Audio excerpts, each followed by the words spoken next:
Hello, fellow Americans and foreigners who are morbidly curious. I'm going to make another American politics episode. I haven't made one in a while, and my channel was initially supposed to have more of American politics, but I realized that a lot of discussion on politics is wasting breath. For real, guys. So this episode is going to be about how to not waste your time when you're reading about politics. And in my opinion, the best way to cut through the BS and not waste time is to just listen to the people themselves when they tell you things. And I will use an example. For example, right now in the news is all this stuff about the January 6th committee and how they have all this new information on Trump and all this new information about all this stuff that happened that day. And it's interesting because for me, I was like morbidly curious and Stop the Steal from the very beginning. And so I was always really involved in the actual, like on Parler and on TD.win and on all their internet stuff and there here and there. And it's like, it's interesting because the January 6th committee, like, not the committee, okay? Those are politicians. I haven't watched any of the actual committee, but you listen to how the media covers the committee and they're acting like there's all this news when there just isn't, because everything that they've uncovered you could have known by just asking Trump or one of Trump's close allies in the very beginning. Like, they were really open about everything, in my opinion. There was no, like, Trump was about as open as you can be. I mean, he called Raffensperger like that and didn't even care because, it's like, whatever. Like, it's just so weird to me that why is it news in 2022 that Donald Trump tried to have the House of Representatives do a procedural coup to stay in the Oval Office?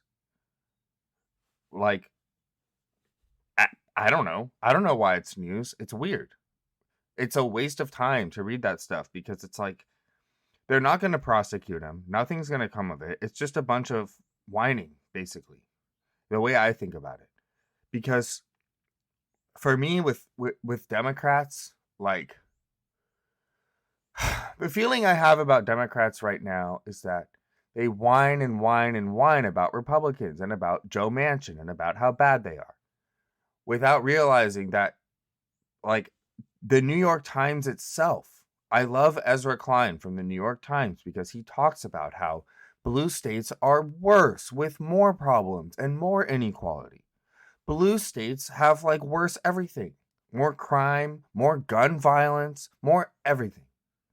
And also, educated people are more biased and prejudiced and less tolerant than uneducated people. So it's funny to me that, it's funny to Ezra Klein, too, a New York Times podcaster, talking about how, it's ironic that the party of tolerance, because they're educated, they're less tolerant.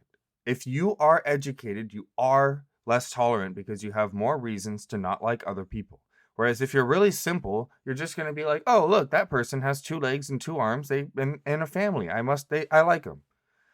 And then you're only going to not like them if some smarty pants from some school comes and tells you that they're Jewish or they're Muslim or they're this or they're that.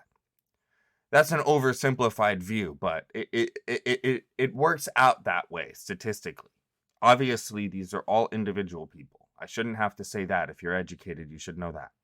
That whenever anybody talks about anything, they're talking in terms of generalizations and statistics. Otherwise, you can't talk about anything. So everybody always likes to grammar check. Well, I know one educated person who's tolerant. Yeah, of course. Of course. And Timothy McVeigh wasn't all that educated and not all that tolerant either. Doesn't matter. We're talking about the average here. And the reason why Democrats are annoying is because they don't realize why they suck. They only realize why Republicans suck. Whereas in my experience, Republicans at least understand why Republicans suck. And they don't really like anybody. But Democrats, like, I just feel like there's so many of them who are totally blind to why Democrats are awful. And I will, even me, who is like one of the most anti-Trump people in the country because I'm anti-authoritarian. So I don't like authoritarians. On either side of the party, it doesn't matter. But the Democrats are all authoritarian almost. There's a couple. If you want to know what it's like to have a Democrat who's not an authoritarian, if you're a Republican who can't imagine such a thing, just look at local government. Look at the governor of Montana, Democratic governor of Montana. Look at, I won't say Joe Manchin because he's just corrupt, but look at a Democrat who's kind of like a blue dog Democrat, for example, or like a Democrat who acts like Ben Sass in terms of their respect for the Constitution and the institutions. To me, this is how I think of it, guys. Republicans promise the right thing, and then they're just, most of them are just grifting, corrupt liars, of course. But Democrats, to me, don't even promise the right thing because they promise a sort of top-down state guaranteed security that just isn't possible and just doesn't exist. The state cannot guarantee prosperity or security. It just can't, and if it tries, it's bad,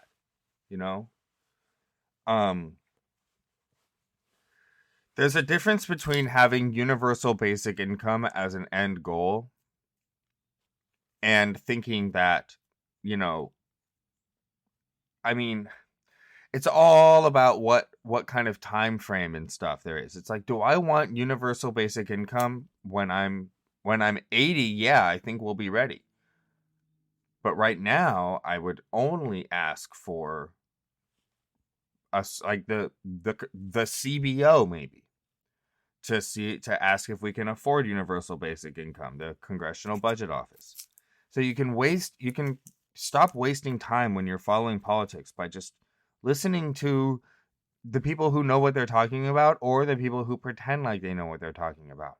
So like, for example, I would recommend listening to Nancy Pelosi because she's going to be full of crap most of the time. But after you get to know her, you realize that she's not really, it's like Trump.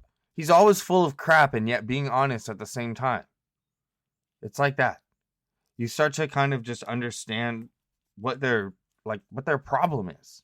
Like, what's their problem? So for me, like, if I had to say how I feel about Nancy Pelosi, well, I don't feel like, in my opinion, like, it feels like a horrible, like, thing to say, from what position are you saying this? But I do feel like she's not very American and more of a international, like, transnational globalist. And I would say that that's true of most of her constituents because I love San Francisco. Like, I would move there, and I used to be more of a transnational globalist than I am now. But like, what that means is that they want the United States to be more like the rest of the world. But we don't want to be more like the rest of the world, do we, Republicans? Do we, Marco Rubio? No. But they want America to be more like the rest of the world.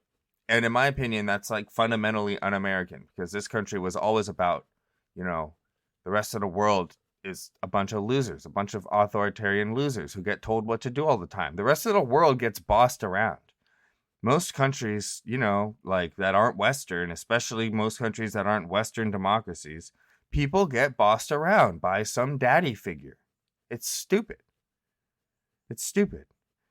And, the whole problem is, well, nobody in San Francisco likes to get bossed around, guys. But you end up living in a structure that is so like, oh God, there's so much red tape and so much bureaucracy. It's like The Road to Serfdom by Friedrich Hayek. If you want to know what I'm talking about, how you can have a government become too powerful and restrict people by doing things like banning the gig economy without needing to have even any commies in the midst. Like people who want to ban Uber and Lyft aren't commies. They just don't want people getting taken advantage of. But if you do that forever and ever and ever, you end up with, it doesn't work. It just doesn't work. And Republicans get mad at Nancy Pelosi for being an elite. Like, oh, look at how rich she is. She has this $12,000 fridge, and then she says she's for the poor. And it's like, well, yeah, I don't see anything inconsistent about that because she's willing to pay taxes, and she does. That's all rich people have to do is pay taxes. They don't have to. It's not like we're asking them to save the world or anything. We just want them to pay some tax. You know? And if they already pay enough tax, then so be it. But the argument is about whether or not they do or don't. And so why waste your time, why waste your time listening to all the tax arguments? Democrats think they should pay more and Republicans think they should pay less. The rich. And it's that simple. Except it's not, because both parties have populist and non-populist elements within them. But my point is, the reason why I go on about this is to show that if you just understand what the whole point is, then it's easy to understand like where things are going. Like, of course Trump tried to do whatever he could to overturn the election because he doesn't understand why anyone would vote for Joe Biden over him, let alone 80 million people. Because he can't understand that, because he thinks he's awesome. At least that's how I understand it. Trump can't imagine why anybody wouldn't like him unless they were just a dirty Dem. So the reason why I go on about this is because there's really no need to read more about it until something happens. Like the Mueller report. I never care. I was just like, okay, let me know when something happens. Oh, Bill Barr snuffed it. Bill Barr released a doctored summary and doctored the thing and snuffed it, just like I thought he was going to do the whole freaking time. I was always worried. I always said Mueller won't matter because Bill Barr will squash it anyway, because Billy Barr is a dirty Ruby Ridge, Waco, dirty little Fed boy. What do you know? That's what happened. Like, you didn't have to waste hours and hours and hours listening to the Mueller report. You already knew that the Attorney General would squash it because he's corrupt. So it's fine. And you also know that even everything that Mueller could find out, who cares? Like, I always thought that it was such a small thing because they're never going to get Trump over it anyways. Okay? Like, you're never going to get enough to actually, like, get Trump. And even if it's like, okay, so they caught a bunch of Russian spies and stuff. Like, who cares? It wasn't really that big a deal to me. Like, the Ruskies, the Russians are going to do what the Russians do, and then you deal with them accordingly. And then that's the end of it. It's not that interesting. So everybody had this, like, pariah. The Democrats, they refused to understand or really acknowledge or understand why they suck. And so they just blamed Republicans all the time for being idiots. When, man, I mean, I myself am going back to, I'll always be a never Trumper. But, when Trump dies, I'll probably start voting Republican again. I've always been a never Trumper, though, because he's authoritarian, and I don't like authoritarians. And I feel like Democrats are already authoritarian. So it's like, well, they're like, almost all the Democrats are authoritarian. So it's not as risky. It's like having like Joe Biden, the authoritarian, as president. Well, yeah, he's a Dem. But if it's a Republican, then who are the non-authoritarians? None. There's none. If Trump is in charge of the Republican Party and Joe Biden's in control of the Democratic Party, there are no more anti-authoritarians in charge in the country. And that's really bad. I don't like that. I don't like that. I don't want the president to be able to call the military to the border unless Americans are getting, unless it's a war. And even then, we should probably just have a militia take care of it. That's what the founders wanted. To me, if you're a Republican, a traditionalist, you shouldn't want the National Professional Army to be summoned to the border when there's an immigration problem. You should want those ones vigilantes that George Bush didn't like. I don't like vigilantes, but it seems like a better solution than the National Army abusing emergency powers over the will of Congress. Why do Republicans love that shit now? I don't know. They like authoritarian.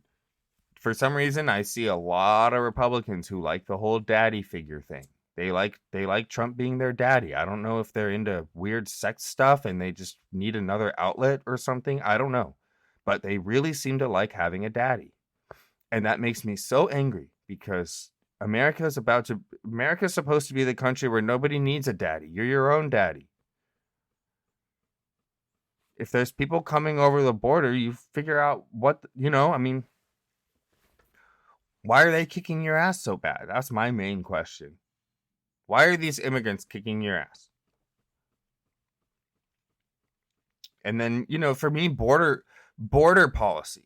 Like, yes, I want strong, secure borders because my mother is Brazilian and we have family waiting to get into the United States. So for me, it's very personal.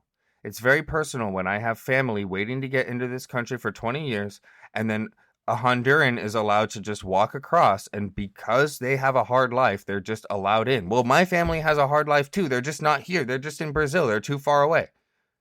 So it's like a proximity map. Oh, well, the Honduran was born closer, so they get in for free. No, screw that. Nobody likes that. Nobody likes that. So we want rules and we want laws. And so everything else to me is just little details. Like, you want to know, it's all law after that, guys. It's all about like asylum laws and what's practical and what's not. It's not as interesting after that. It's just like, okay, well, we need rules for who gets in and out according to this nation state construct. And then it's just some logistical problem after that. It's stupid. It's lame. It's not interesting. At least that's how I think of it. Because it's like, okay, should America be a nation of immigrants or not? In my opinion, I think that anybody from anywhere in the world, as long as they believe in individual liberty, coming first, above the government's right to control you, as long as they believe that your own human dignity and human rights come first and aren't granted to you by the state can only take them away, then anybody in the world is welcome here. I don't care what color you are. I don't care what religion you are. I don't care anything. I don't need to know anything else about you other than that you value individual liberty. Because Democrats don't, and there's like half of them. And then many Republicans don't anymore because they like their daddy now, They like their daddy taking their bump stocks. They like their daddy doing this and doing that and using the military and being all weird and authoritarian. Why? Well, because they decided that they couldn't beat the Democrats with people like Ben Sasse anymore. I think that it's all, for Republicans, it's like, I think they lost faith in themselves. Because if you think you need a guy like Donald Trump to get votes, that means that you've lost faith in yourself, your own values. Because if you think that you can't inspire people better than some loser from Queens, then that's your problem. Because Ben Sasse doesn't feel that way, and he's not going to get voted out of office by some Trump grifter. And if he does, then screw this country anyway. If they vote out Ben Sasse for some grifter, then whatever. America's lost anyway. So there's no point in giving ground to these people. I don't know why. If you're not authoritarian, don't give ground to authoritarians. It doesn't matter if you're Democrat or Republican. You can vote for non-authoritarian Democrats, as few as there are. There's 5.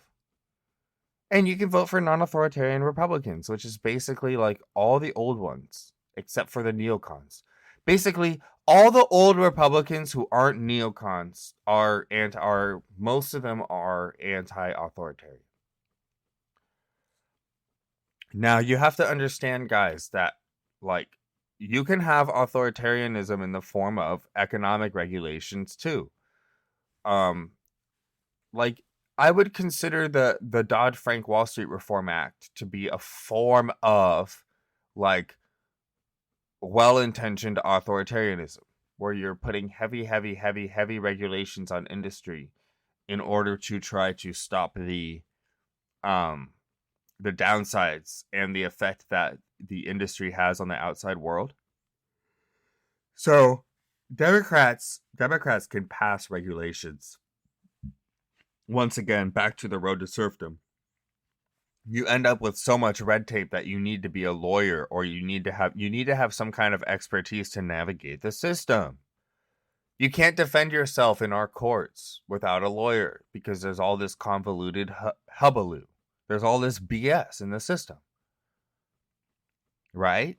In the legal system and in the business regulation system, in the tax codes, the more convoluted everything gets, the more you try to control, the more you enable the learned aristocratic class, the lawyer class. Look at what we've done to the lawyer class. You don't think Democrats empower the lawyer class of society, and that Democrats don't encourage more lawyers to be in society? Man, it's much more efficient to just deal with things at church. If you have emotional problems, why go to a mental health professional if you have your church community and your family and love? Well, we don't have those in the cities. I didn't. You got to figure out your own way. I'm sorry to ramble on so many different topics, but it's about your overall governing ideology. Like, every time a Democrat is confronted with a problem, they immediately go to the government passing some kind of rule to fix it. It's really, really messed up and un-American, I'm sorry to say. We don't do that here. And if we did, we'd look like China.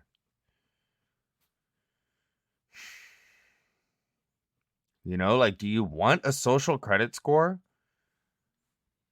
Do you want there to be a social credit score? It seems like it sometimes. Now, the Democrat argument is that people get hurt if you don't help them. And my only answer to that is, well, blue states have been trying to help for a really long time, and it's failed miserably. So just go to Los Angeles and tell me what they did wrong, because there's no Republicans. I live here in California. I've lived here my whole life. There's no Republicans. Arnold Schwarzenegger was like the last Republican to be able to do anything. So it's all Democrats. And California is rich enough to not be able to blame the outside all the time either. And yet, California is a hierarchical society. It's a paradise for the rich and hell for the poor, hell for the homeless, and paradise for the rich. That's what regulations and top-down mentality creates. A stratified, class-based, hierarchical society, like the Chinese. Well, the Chinese are now socialist, but like the Taiwanese, for example, or like the Hong Kong, or like Japan, where as the more top down everything is, the more of a elite class you get. And if you don't think the Democrats are the party of the elite class, I mean, the way I think of it, corrupt Republicans are the party of greedy elites, and elite Democrats are the party of well-meaning elites. Like, I feel like Democrat elites are in general a lot better meaning for society, and they want society to be, they care more about society than about themselves a lot of the time. Like, I do think Pelosi, for example, she worries about society a lot. Pelosi spends a lot of time worrying about people that aren't her, and that's not something that's evil to do. It's not because she's bad, but it's the very fact that you always try to have a solution that leads to the situation we have in California, where you have to have a degree to be able to be anybody, because there's so many rules to navigate in every industry. Now, do we need rules? Yes. But it's different. Like, I won't go into all the details here, but I'll just name drop some things like PAGA in California. The PAGA laws that they passed is a perfect example of what I'm talking about, where you just kind of end up hurting the economy, or trying to ban the gig economy. They tried to ban the gig economy, and Californians, because we really are like, most of my like elite Democrat friends, like, we're not communist. Certainly not communist, and they're not all that egalitarian either. Like, the transnational globalists, they're not really that egalitarian, and they're not communists. So I feel like Republicans still think it's the 1950s where they're fighting the leftists, when it's like, well, the left wing has changed to, like, the Democrats are, their policies don't bring about equality. So they're, in that sense, not really that much even left wing anymore, because they support a hierarchical, elite, class-based society. They just want the government to help the people on the bottom, much like myself. But I think that in America, it has to be the state. My problem is, in America, it's like, well, but the government doesn't have a right to do that. Where's the government's mandate? I always ask, where's the government's mandate? The Commerce Clause gives the government the mandate to send the ATF and kick down your door and take your weed plants that you weren't even going to sell because of the Commerce Clause, because of Wickard v. Filburn. Like, okay, fine. Okay. Maybe the Commerce Clause was meant to be that broad. But I don't want that to become the overall mentality. I still want us to be always trying to err on the side of maybe the government isn't allowed to do this. Because that's the only way we get freedom. So for this episode, I guess to summarize it, The Road to Serfdom by Friedrich Hayek. Read it and understand why Democrats suck.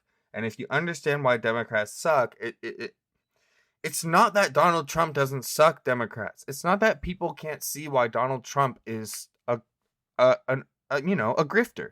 Most people know that Trump's a grifter. They just like Democrats even less. Most Trump voters. I mean, God, like, that's how I felt. It was like, I just wish that Democrats, the main thing is just that they stopped pretending like they're the party of egalitarianism. They're the party of a class-based, educational class-based society, where the uneducated, a creationist, anti-climate change, quote-unquote, uneducated rural hick idiot doesn't have the same outcome, doesn't have equality of outcome as someone who deserves it more, right? Well, you're no longer egalitarian because you don't believe in equality of outcome. So, Republicans, where are the commies? There aren't commies anymore, dude. You've just got a bunch of rich people. You're fighting against the rich elite, and you're the commies now.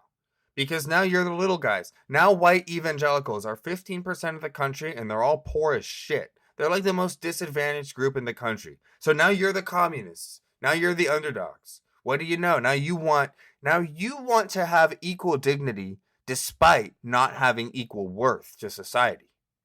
You want to have equal dignity even though somebody who's more educated than you is worth more than you. That's American.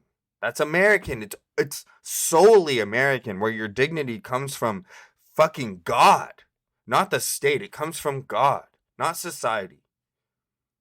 It comes from nowhere. It comes from the sky, man. It comes from the earth. It comes from your balls. It comes from somewhere that isn't society. It doesn't matter what you say. It comes from not society. So I guess that's like my politics TED Talk. It's like, Democrats, people don't like you because you pretend to be egalitarian when you're not. And Republicans, people don't like you because you're mostly a bunch of grifters, basically. And I think that Republicans know that. That's why they voted for Trump, to be anti-establishment. Because most of the Republican establishment was just a bunch of grifters. So you send them a grifter who's going to be an even bigger, more shameless grifter than all of them, to take the mask off, right? Trump took the mask off DC, and you start to wonder, wow, this Trump guy is pretty bad, but wait, I wonder if any of the other ones are actually any better, or if they've just been putting on an act this whole time. Well, I don't know. So you ask what party I am in? It depends. It depends. I think that we need to go back to how this country used to be, where parties were a lot more localized. So, like, the Democratic Party in New York should be different from the Democratic Party in Arizona, because they have different constituencies. They don't share a single voter, okay? The Democratic Party in New York and the Democratic Party in Arizona don't share a single voter. So they should have different representatives with different policies, like how we used to. But now everything is so nationalized, and that's what makes people lose. I think they lose their representation because your rep is more beholden to national trends than their own constituency. I'll end the episode here. It's basically just kind of like a mini rant on I don't know, just why a lot of Americans feel lost. Most Americans are purple and aren't steadfast with either party. But for Democrats, please, my only message is to be, be like, just be upfront about the fact that the way you want to do things does not lead to an equality in society. It leads to San Francisco. It leads to Los Angeles. It leads to the opposite of equality because you make society very aristocratic based because you empower the aristocracy with all these rules and all these regulations and stuff.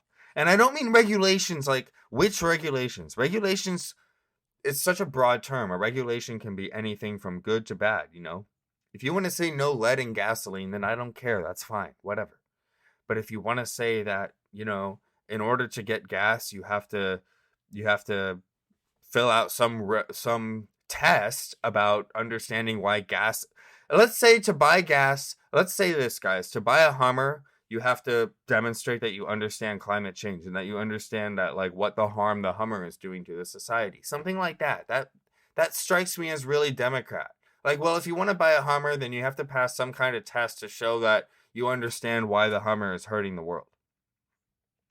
That's like an extreme hyperbolic example, but it's that mentality. It's that mentality that's the road to serfdom. And Donald Trump is the road to serfdom too. But not Friedrich Hayek's road to serfdom. Donald Trump is the Brazilian road to serfdom. Bolsonaro is basically just everything Trump is but worse. So if you want to look at that, look at Brazil and their president. Neither one is good. An ideal option. So for me, personally, I'll just end the episode with my favorite status quo for right now, the current American politics. I prefer Democrats in charge with Republicans cock-blocking them. Sorry, I don't have a better term, but it's a phrase that I would have to use. So Joe Biden's in charge because I know he's not going to do anything ridiculously crazy. And then you just have Republicans controlling the Senate so that they don't let him actually do any of his stupid ideas. Okay, perfect. And that's what a lot of Americans want. That's why a lot of Americans voted for Joe Biden and then Republican down ticket. They voted against Trump and then for Republicans. Millions of Americans did that. Trump will never understand why. He can't. So he will always think that he won. That's fine. Let him think that. He's a loser. And I think that most people realize that. It's just a question of, are you siding with the Democrats? Republicans are really on edge all the time because they don't know if you're attacking Trump because you are a globalist, a transnational globalist who they view as anti-American. So they don't want to talk about how bad Trump is to somebody who's anti-American in their eyes. So they're always very defensive of their daddy. At least in my experience, that's what happens a lot. Happens a lot. People get defensive because they think you're coming from the other side. It'll happen with Democrats too. So I have advice to both parties, guys. Really, I do. And this is like advice that I will give, and I don't feel like a pompous dick saying it. Democrats, spend more time fixing problems in Democratic states, and Republicans do the same thing. Because you both have your own problems that you don't know how to solve. And if you just tried to solve your own problems, you would learn something because you'd be forced to listen to the people that you're hurting. You'd be forced to listen to the homeless. You'd be forced to listen to this and that and this and that, instead of just always trying to help them from the outside. Well, we don't listen to white evangelicals. We just want to send them to school and make them more like us so that they're not so dumb anymore. That kind of mentality. Just spend more time listening and solving your own problems before looking outwards. You can attack only after your own house is in order, right? Classic 1-2. All right, cool. Thank you, everybody. I'll just throw this up on Spotify, and I hope everyone liked listening. You really need to get off a high horse if you're a Democrat on a high horse or a Republican on a high horse. It doesn't matter what the issue is. Climate change, taxes, only voting rights, okay? Voting rights right now, that pisses me off, okay? But I'm going to go all into the voting rights with a whole nother episode because I'm in a weird place where I'm very mad at Republicans for making it hard for anyone to vote, but at the same time, I think it's ridiculous that we're directly electing anybody but the House representatives. Your House rep is supposed to be your mob mentality representative, and then there wasn't supposed to be direct elections anywhere else. Not your senator and not your president. So to me, it's like, I think we should have universal voting rights if we aren't electing our Supreme Court justices every year, right? There's a balance. So, do you want voting rights? Yes. But do you want the Supreme Court justice to get elected every 4 years? No. I want something in between. So, I'm in like a weird spot in that sense. But overall, just listen to why people don't like you. If you're a Republican, listen to why people don't like Republicans. And if you're a Democrat, listen to why people don't like Democrats. And don't listen to the dumbest one. Listen to the smartest one. And you'll be better off for it. And you'll probably end up purple, and you'll vote Democrat sometimes and Republican sometimes, depending. Cool. Thanks, everybody.